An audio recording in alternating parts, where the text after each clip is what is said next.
You walk into work every single day believing that if you just stay professional, do your job well, and avoid drama, you will be fine. You will be respected. You will move forward. And that belief, that reasonable, sensible, completely logical belief, is exactly what makes you pray. Not pray in some dramatic, movie villain sense.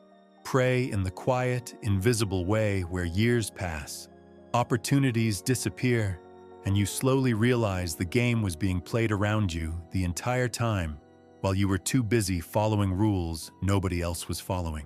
Today, we are going over 10 specific habits that signal to every experienced player in your office that you are safe to use, easy to overlook, and unlikely to push back.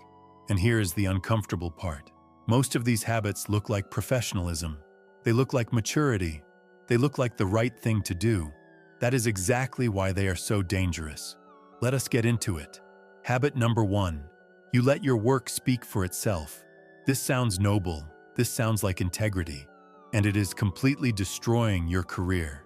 Here is the reality of how organizations actually function. Your manager is not tracking every contribution you make. They are not keeping a detailed ledger of your wins. What they are keeping is a feeling, a vague, emotional, fragmentary impression of who you are and what you bring. And that feeling gets built from moments, not metrics. When a project succeeds and someone presented it, that person gets associated with the success in people's memory. When a decision gets made in a room you were never in, the people whose names came up get the opportunities. Your work did not speak. It sat quietly in a folder while someone else's name was being said out loud. Visibility is not bragging. It is documentation. Send the update. Mention the win in a meeting. Make sure the people who control your future actually know what you are doing. Because if you do not tell your story, no one will tell it for you. Habit number 2. You are the most reliable person on your team. Wait, is reliability a problem? Yes. When it becomes your entire identity, absolutely. Here is what happens when you are the person who always delivers, always covers, always figures it out. You become load-bearing. You become the person the whole structure rests on. And load-bearing walls do not move. They stay exactly where they are because moving them would cause everything to collapse. Your manager does not promote you because replacing you is painful. Your teammates depend on you because you have trained them to. Your job quietly doubles in scope while your title stays the same. And you interpret all of this as proof that you are valued, when what it actually proves is that you are stuck. Reliability is a baseline. It is the entry fee. It is not a career strategy. Habit number 3. You avoid office politics entirely. You probably say something like, "I just do not get involved in all that." And every time you say it, someone who does get involved moves one step ahead of you. Office politics is not backstabbing. It is not manipulation. At its most basic level, it is simply understanding how decisions actually get made versus how they are supposed to get made. It is knowing who influences the people with authority. It is understanding why certain ideas get funded in January and die in July. It is being in the right room when momentum builds around an opportunity. When you opt out of this, you are not staying clean. You are going blind. You are making important decisions based on incomplete information while everyone around you is operating with the full picture. And the people moving forward are not moving forward because they are better than you. They are moving forward because they understand the actual game. Habit number 4. You keep your head down when conflict arises. Something goes wrong on a project. Blame starts circulating. You were not directly responsible, so you stay quiet. You figure it is not your fight. You do not want to make things worse. This feels like wisdom. It is actually one of the most damaging things you can do for your reputation. Here is why. The moments that define how people see you are not the smooth moments. They are the difficult ones. When something breaks, when someone needs defending, when the truth is uncomfortable, how you respond in those moments builds your reputation faster than years of solid performance ever could. Staying quiet when you could speak up is not neutrality. People notice it, and they categorize you. not as someone mature enough to stay out of drama, as someone who cannot be counted on when things get hard. Habit number 5. You never talk about what you want. Leadership assumes silence means satisfaction. If you are not expressing ambition, if you are not making your goals clear, if you are not signaling that you see yourself somewhere different in 2 years, the organization reads your silence as contentment. And contented people do not need to be developed. They do not need new opportunities. They are fine right where they are. Meanwhile, the person who is slightly less talented, but openly stated 6 months ago that they want to grow into a leadership role, is actively being considered for the next opening. Not because they deserved it more, because they made themselves a priority by creating a sense of urgency around their future. You can say what you want professionally. You can express ambition without being demanding.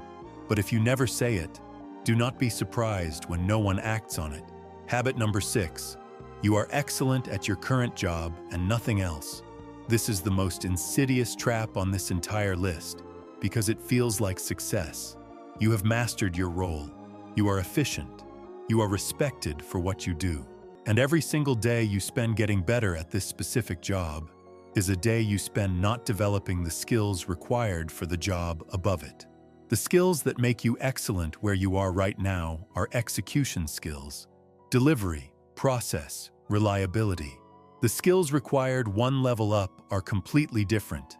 Strategy, managing ambiguity, delegation, influencing people who do not report to you. And here is the brutal part. Companies do not train you for that next level until you are promoted, but they will not promote you until you already demonstrate it. So you are stuck waiting for an invitation to a preparation that was supposed to happen before the invitation.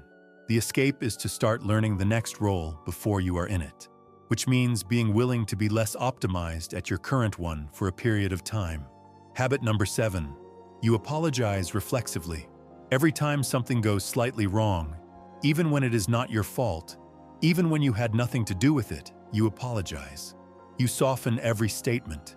You preface every opinion with, "I might be wrong, but." You shrink before anyone has even pushed back.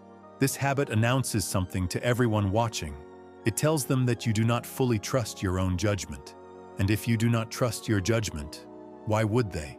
There is a difference between genuine accountability, which is powerful, and reflexive apology, which is self-erasure.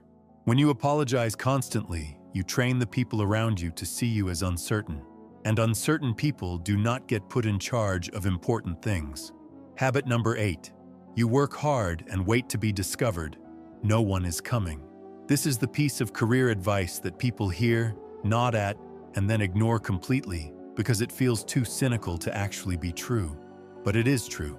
Your manager is managing multiple people, navigating their own politics, dealing with their own pressures. They do not have bandwidth to track your growth trajectory unless you make it visible. The people who get promoted are often not the ones who quietly outperformed everyone.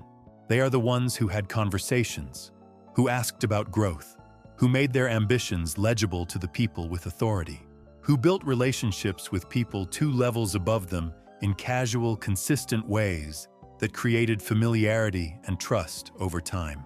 Discovery is not a career strategy. Positioning is a career strategy. Habit number 9. You take criticism from the wrong sources personally. Not every piece of negative feedback in an office environment is actually about your performance. Sometimes it is about someone's insecurity. Sometimes it is about organizational politics. Sometimes it is about a manager who is under pressure from above and passing that pressure downward because it is the only direction available to them.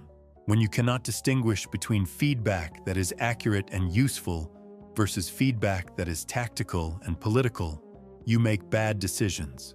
You shrink when you should stand firm. You adjust when you should question.